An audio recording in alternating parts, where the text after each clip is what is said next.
Ito po ang gallery ng Bangsamoro. It's about their faith, tradition, and place.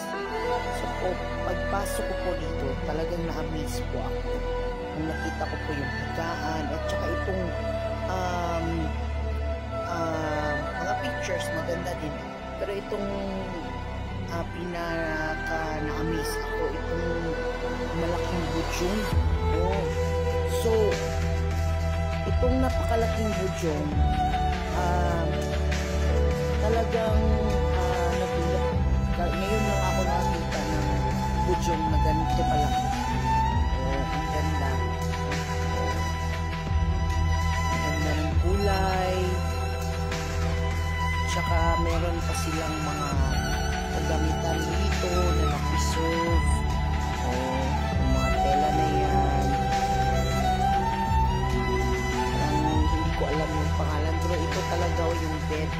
Tsaka yung budyong napakaganda. Parang yung yung higaan ng mga sultan, ng mga dapo. Yan. Tsaka yung mga damit. Ito yung mga damit nila. Yung mga sarong.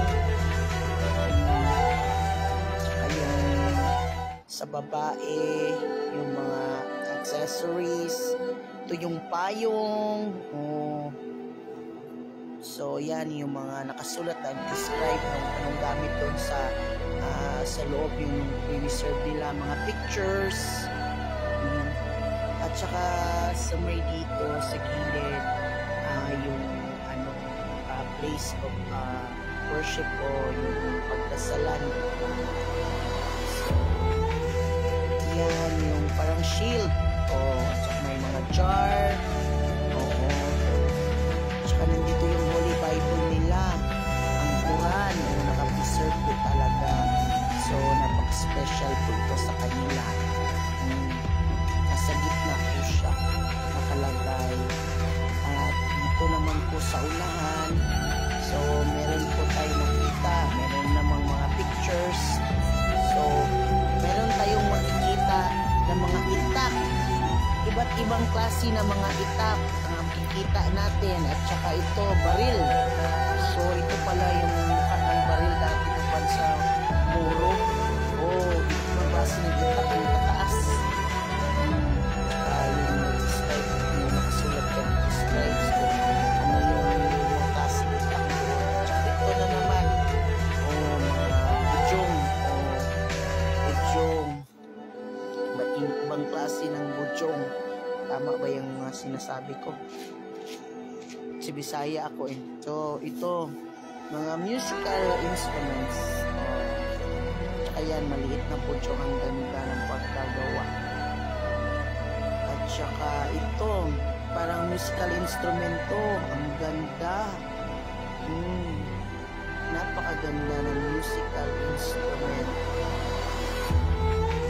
Para siguro kung may event o may mga okasyon, yun na, okasyon ng mga sultan o mga dapo, parang ganun, pinapatugtog ng mga instruments. Ang gaganda ng mga instruments, musical instruments. Nag-describe lang ako, nag-dimension ako ng sultan, pero sa Bangsamoro po dito na mga kagamitan natin. Tsaka yan alam ko ng tawag dyan. So napakaganda po. Talagang preserve po nila yung mga kagamitan. Ayan. Yung mga importanteng bagay po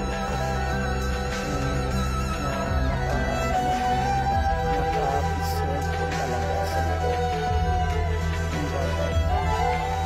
So yung mga lumang mga bagay pala ay napaka-importante.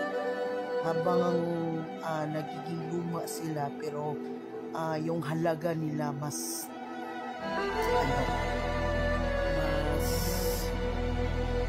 importante na.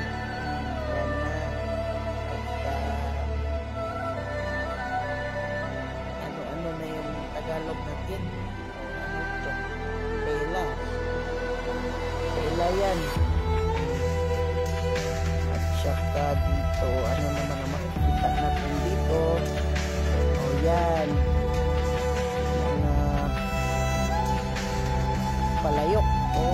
Layok. Layok ko yan. Oh.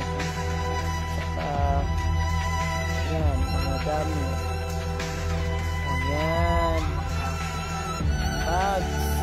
Hindi, mga basket. Sorry. Mga basket at saka mga jar, jar.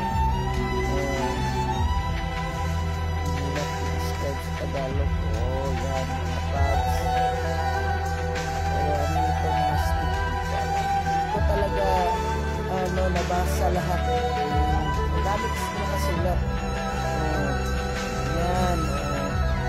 Ang gaganda yan sa personal.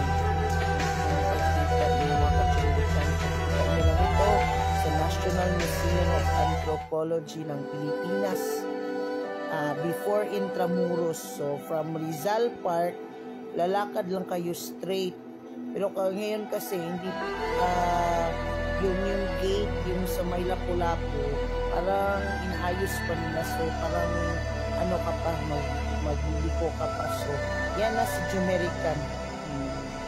Yan si Jumerican yung nag-video. So thank you for watching. Bye bye. God bless.